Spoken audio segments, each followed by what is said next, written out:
The rain came down in sheets the afternoon. A man worth more than $200 million pulled his car to the curb for a card table and a paper sign. He had passed 1,000 street corners in his life and never once slowed for any of them. He did not know yet that the boy standing behind that table, soaked to the bone and refusing to pack up, was holding the last thread that connected him to a person he had spent 11 years trying to forget. He only saw a child in the rain. That was enough to make him stop. He learned over the next month, would cost him every comfortable lie he had told himself about the family he had walked away from. Andre Coleman was 8 years old, and he had set up his lemonade stand at the corner of Vance and Pearl at 9 that morning because his grandmother needed $300 by Friday, and he had decided, with the flat certainty of a child who has done the math, that he was going to earn it himself. The pitcher was plastic. The cups were the small kind that came 40 to a sleeve from the dollar store. The sign said $1 in marker that had started to bleed in the wet. By 2 in the afternoon he had sold 4 cups, and 3 of those had been to the woman who ran the laundromat behind him, a heavy-set woman named Pearl, who had given the corner its second name, who kept coming out under the awning to check that he was still breathing. The first time she came out, she brought him a garbage bag with a hole cut for his head and made him wear it under his jacket. The second time she brought a folding stool, so he was not standing in the puddle that had formed at his feet. The third time she just stood beside him for a while, not saying anything, the way some people pray, and then she bought a cup he had already poured and pressed a $5 bill into the sandwich bag and told him to keep the change, and went back inside before he could argue. She knew the boy, and she knew the grandmother, and she had a fair idea what the boy was doing out there, though Andre had told no one his reason. People in that neighborhood could read a child the way a farmer reads weather. The storm had emptied the street. Any reasonable person would have gone inside. Andre was not being reasonable. He was being faithful, which is a different thing, and it is the thing this story turns on, so hold on to it. Stay with me, because the reason that boy would not leave his corner is the same reason a rich man could not drive past it. The car was a black sedan with the kind of quiet engine that money buys. It slowed, and the window came down, and a man looked out at Andre with an expression the boy could not read. Andre had learned to read faces early, the way children do when the adults around them are tired and worried and trying to hide it. This face he could not place.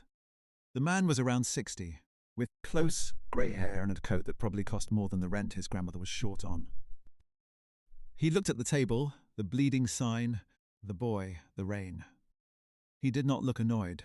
He looked, if anything, like a man who had been struck somewhere he did not expect to feel anything. "How much for a cup?" the man asked. $1, Andre said. The man asked how many he had. Andre counted them with his eyes, the way he had been counting things all his life. 36, he said. The man reached into his coat and took out his wallet, and Andre watched him pull out bills the boy had only ever seen on television. "I will take all 36, the man said. Andre did not move.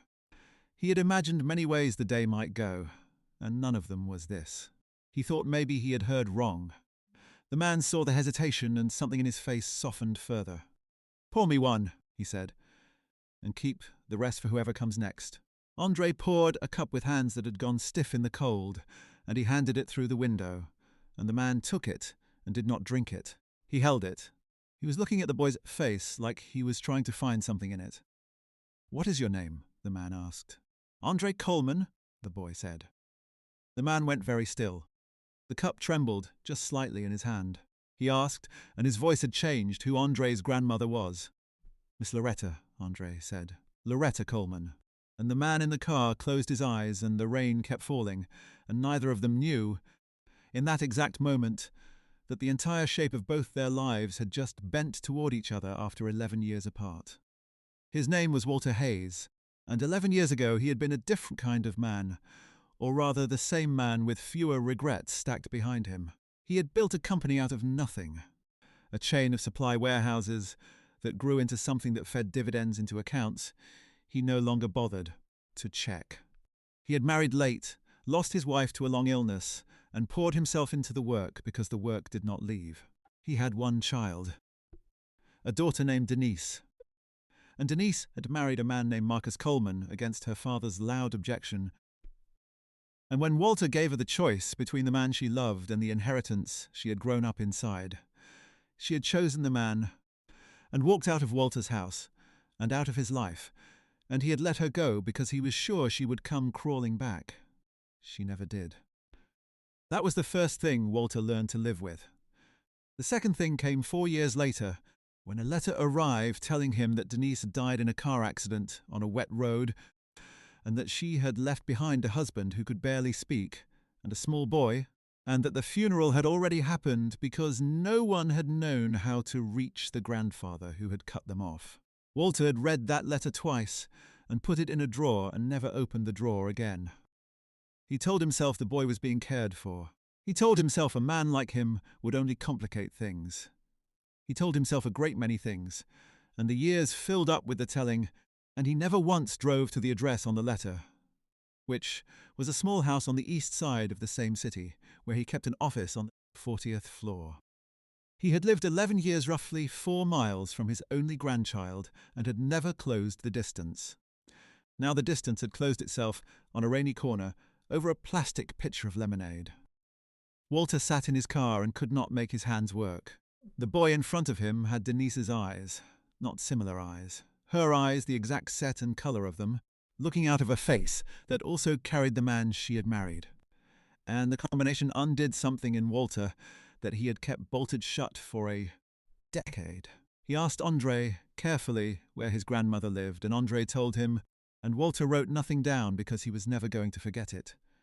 He told the boy to pack up his stand, that the rain was only getting worse, and he watched Andre fold the card table with the practiced economy of a child who had learned not to waste motion. Andre put the $36 in a sandwich bag and zipped it, and held it against his chest under his jacket like it was something alive. Walter asked if he could give the boy a ride home, and Andre said no. His grandmother had told him never to get in cars, and Walter felt the strangest pride bloom in his chest at being refused. He told Andre that was a good rule. He told him to go straight home, and then he watched the small figure carry the folded table down the block and around the corner, and only when the boy was gone did Walter let himself put his face in his hands. He had bought every cup of lemonade a child was selling in the rain, and it had cost him $36, and it was going to cost him everything else he had been hiding from. Loretta Coleman was 63 years old, and she had raised her grandsons alone for the investment on a home health aides wages and a faith that had been tested past what most people could bear. Her son Marcus, Andre's father, had never recovered from losing Denise.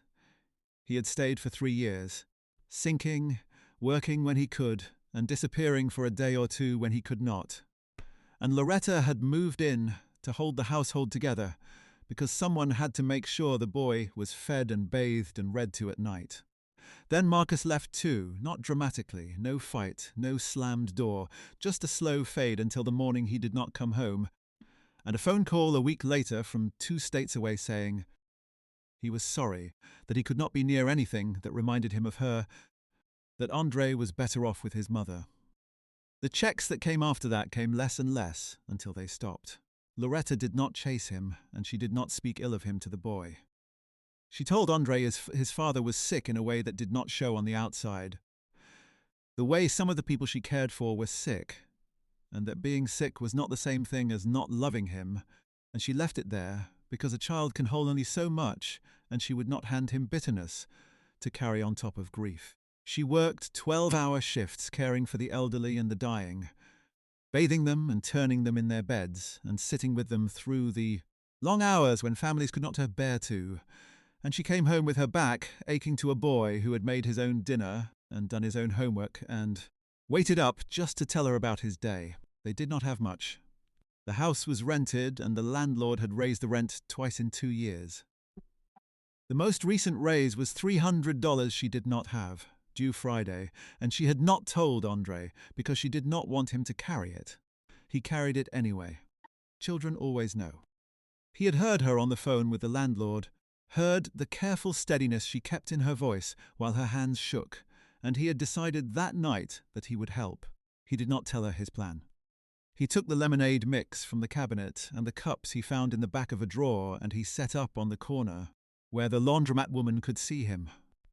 And he stayed in the rain because $300 does not come from a sunny afternoon of easy sales.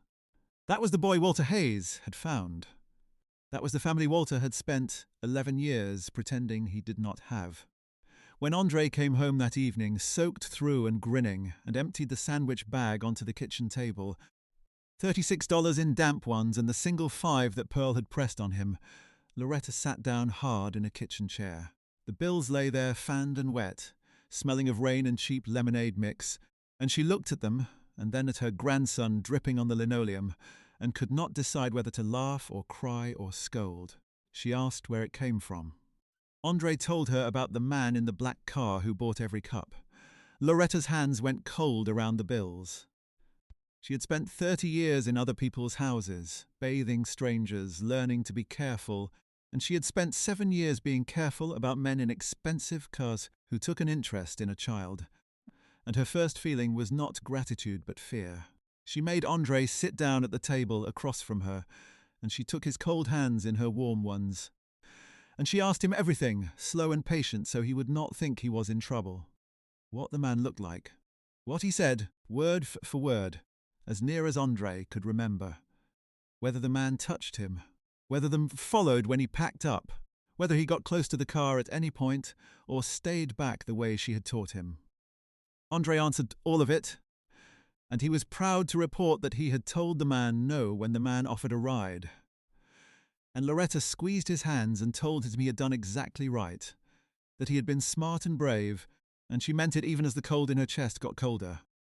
Because when Andre said the man had asked about his grandmother by name, had asked if she was Loretta Coleman, the fear turned into something older and heavier, something she had carried so long she had almost stopped feeling its weight. There was only one man in the world who would stop a car for a boy with Denise's eyes and then ask for her by name. She had met Walter Hayes exactly once, years before, at her son's wedding. A small, bright wedding in a rented hall that the bride's father had refused to attend. She had seen the empty chair where a father should have been, and she had watched her son try to fill that absence with his own joy. She had seen Walter's photograph since then in the business pages, the way you notice the face of someone who broke your child's heart. And she knew it the moment Andre described the grey hair and the coat and the eyes that had gone still at the boy's name. She sent Andre to wash up and change into dry clothes, and when he was down the hall, she sat alone with $36 she was now afraid to spend, and she did not know what the man wanted after all this time, and the not knowing kept her up the whole night. Sitting at the window in the dark, watching the rain come down past the streetlight, asking the God she tithed to every week what she was supposed to do, with a stranger who had arrived smelling like an answered prayer and looking like the man who had let her family fall. Walter did not sleep either. He sat in his study with the drawer open for the first time in 11 years, and the letter in his hands, the paper gone soft at the folds from a single reading and a decade of being avoided. And this time he made himself feel all of it, every line, the part about the wet road, and the part about the funeral that had already happened, and the part near the bottom, where someone had written that the boy was named Andre and had his mother's eyes. He had a lawyer he trusted, an old friend named Teresa Banks, who had handled his affairs for 30 years, and who had never once told him what he wanted to hear, which was exactly why he had kept her when he had let so many easier people go. He called her that night, later than he had any right to call, and told her what had happened on the corner. The boy, the lemonade, the name, and there was a long silence on the line before she answered. She told him she had known about the boy. She had known for years, because part of managing his estate had meant quietly keeping track of his only living heir, and she had decided long ago that it was not her place to force a knowledge on a man who had built a wall specifically to keep it out. She told him the boy and his grandmother had been living 4 miles from his office the entire time, in a house he had probably driven past without seeing. She told him the grandmother had never once come asking, never filed a claim, never sent a lawyer, never reached out through any channel, though she would have had every legal right to seek support for a child who was Walter's own blood. Loretta had raised Denise's son on nothing and asked Walter for nothing, and Walter sat with that in the dark, and it was heavier than any number on any account he owned. He asked Teresa to find out everything, not to act, not yet, to find out. He wanted to know who his grandson was, before he decided what he owed him, and somewhere under that careful business reasoning was a man simply terrified of being turned away by a child, the way he had been turned away from the car. Have you ever let something go and spent years telling yourself it was the right thing, only to find out it was the worst thing you ever did? Hold that, because Walter was about to spend a month finding out. Teresa Banks did her work quietly and well. Over the next 2 weeks, she assembled the plain facts of Loretta Coleman's life, and every fact she brought back to Walter landed like a small stone. She came to his study on a Thursday evening with a thin folder and sat across from him and did not hand it over right away. She read it to him instead, slowly, watching his face. Loretta had not missed a day of work in 4 years except the 2 days she took when Andre had pneumonia, and she had made those 2 days up by covering weekend shifts no one else wanted. She tithed $10 a week to a small church on Reed Street. Even in the month, the rent went up. $10 she plainly could not spare, given without record or receipt. She had paid off a funeral she could not afford on a payment plan that had taken her 3 years. $61 a month for 36 months, and Teresa had the dates of every payment because the funeral home kept good books, and not one payment had been late. She had a library card that Andre used more than any other child on his street. The boy was reading 2 grades ahead. Teresa had spoken carefully and without alarming anyone to a teacher who described Andre as serious, kind, and watchful, a child who shared his lunch with a boy whose family had less, and who had once given his coat to a girl who had forgotten hers, and who never in 2 years had asked the school for anything. There was no record of trouble. There was no claim filed with any agency, no request for support, no lawyer's letter, nothing. There was only the quiet evidence of a woman holding a family together with her 2 hands and a faith, Teresa admitted, setting the folder down, that she did not entirely understand but had come to respect. She let the silence sit. Then she said the thing she had been waiting 11 years to say. She told Walter that the easiest thing in the world would be to write a check, and that if he did that and nothing more, he would deserve to be turned away at the door. She told him the boy did not need a benefactor. He needed a grandfather, and those were not the same thing, and only one of them required Walter to risk standing on a porch and being refused. Walter heard her. He did not write the check. Instead, he started showing up carefully at the edges of the boy's life, not to deceive, but because he did not yet have the courage to knock on the door. He found out which corner Andre liked, and on a clear Saturday, he parked nearby and watched the boy run a lemonade stand in good weather, watched him give a free cup to an old man who was counting change, watched him fold the table the same economical way, and Walter understood that the kindness was not an accident of the rain. It was simply who the boy was. It was who Denise had been. He had a granddaughter's worth of regret and a grandson standing in the sun, and the distance between them was now 4 feet and 11 years, and Walter still could not cross it. It was Andre who crossed it. The boy recognized the black car the way children recognize the things adults assume they have not noticed. He had seen it parked on the next block 2 Saturdays running, and on the 3rd Saturday he walked over with 2 cups, one in each hand, careful not to spill, and he knocked on the window with his knuckle the way he had been taught to knock politely.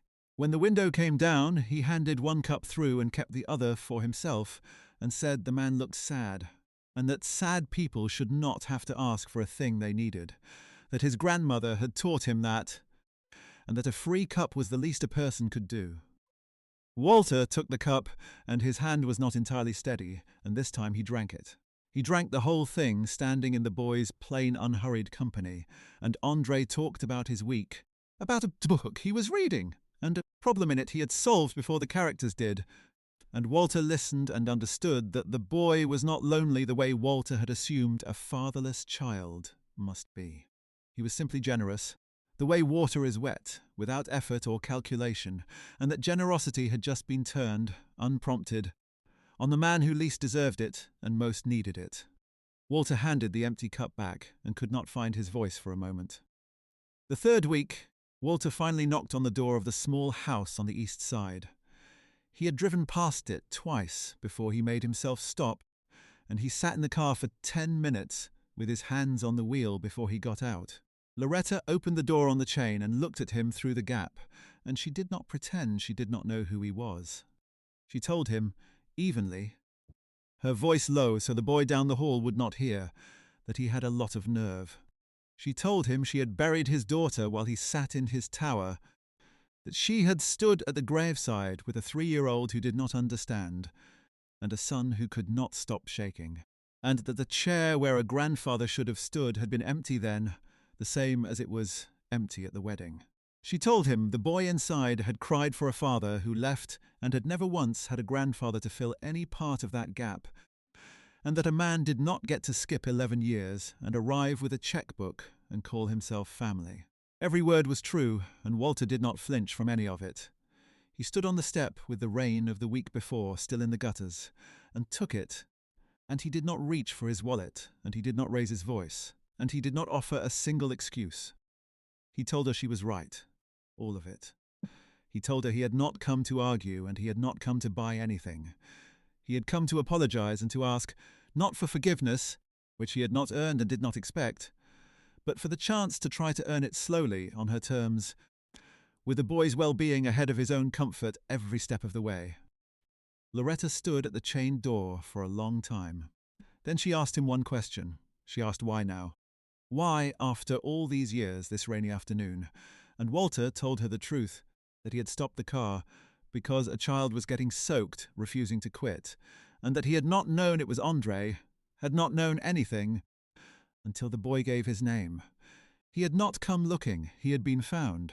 And Loretta, who believed that nothing happened by accident, who had prayed for years for some hand to reach into her grandson's life and lift it, heard in that the answer to a prayer she had almost given up on. She did not open the door that day. She did not close it for good either. She told him he could come back Sunday after church and sit on the porch, and that the boy would decide the rest, because the boy had earned the right to decide. Walter came back that Sunday, and the one after, and the one after that. He sat on the porch in a plastic chair that bowed under him, and learned his grandson the way you learn a language, slowly and with mistakes. The first Sunday, he barely spoke, afraid of saying the wrong thing, and Andre filled the silence by explaining the whole operation of a proper lemonade stand, the ratio of mix to water, the right price point, the importance of a sign you could read from a moving car. Walter listened to a business lesson from an 8-year-old and found it better than most he had paid consultants for. He learned that Andre wanted to be an engineer, because engineers built things that helped people, and that the boy did not mean it the way children mean a thing they saw on television, but had thought it through, had reasons. He learned the boy kept a notebook of inventions, most of them designed to make his grandmother's life easier. A chair with a lever that would help her stand after a long shift, a machine to fold the laundry she brought home, a quieter alarm clock so she could sleep the hour before her early starts. On the third Sunday, Andre asked Walter plainly whether it was hard to build a company, and Walter said the building was not the hard part, that the hard part was deciding what the company was for, and that most men he knew, himself included, had gotten that part wrong. The boy nodded as if that confirmed something he had already suspected. Walter learned that Andre had set up the lemonade stand in the rain to make $300 for the rent, and that the boy had no idea his grandfather could have covered that rent for the next 50 years without the figure ever appearing on a statement he bothered to read. Walter sat with that knowledge on the bowing plastic chair and did not flaunt it, because Teresa's warning had lodged in him like a splinter he did not want removed. The boy did not need a benefactor, so Walter did not swoop in. He asked Loretta's permission for everything. He asked before he paid the overdue rent, and when she refused, proud and firm, he asked instead if he could simply match what Andre earned at his stand, dollar for dollar, as a grandfather might, and Loretta, after a long silence, allowed that. It let the boy keep his victory.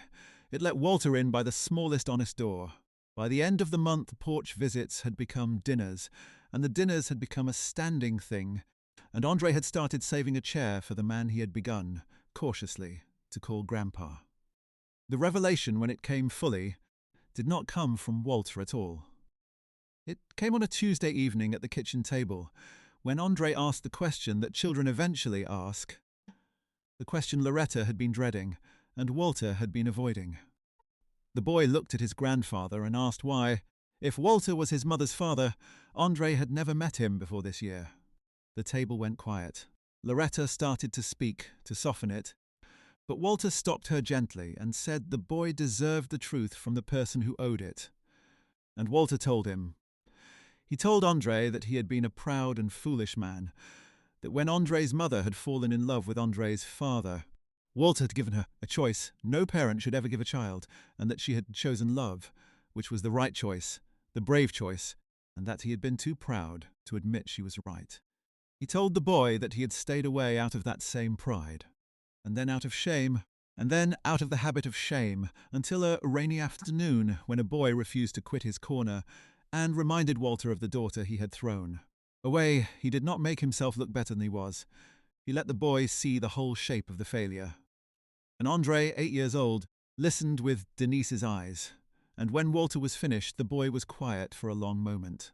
Then he said the thing that broke Walter open and put him back together in the same breath. He said that his grandmother had taught him, you forgive people not because they deserve it, but because carrying the anger only hurts the person carrying it. He said he had been a little angry before at a grandfather he had never met. He was not angry now. He said Grandpa had come back, and coming back counted, and that his mother would have wanted them to be a family. And then he asked if Walter wanted to see his invention notebook. Walter Hayes, who had built an empire and buried a wife and lost a daughter and frozen out a grandchild, sat at a scratched kitchen table and wept while an 8-year-old showed him drawings of a chair designed to help a tired woman stand. Loretta watched from the stove with her hand pressed to her mouth, and she was crying too. But they were not the tears she had cried for 11 years. They were the other kind. The kind that come when a thing you had given up on quietly arrives at your table and sits down and asks to stay. The months that followed did not erase the years that came before, but they built something new on top of them.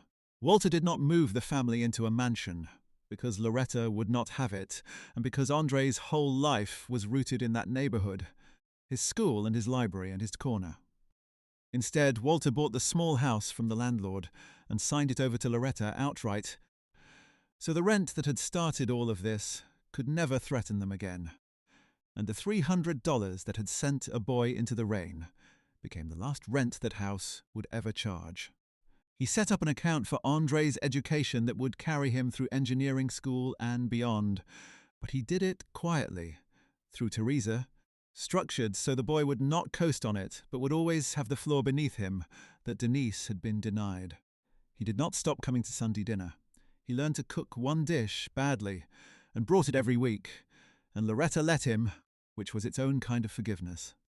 He found Andre's father, too, eventually. Marcus was in another state, still sick in the way that did not show, and Walter did not lecture him or buy him or rescue him.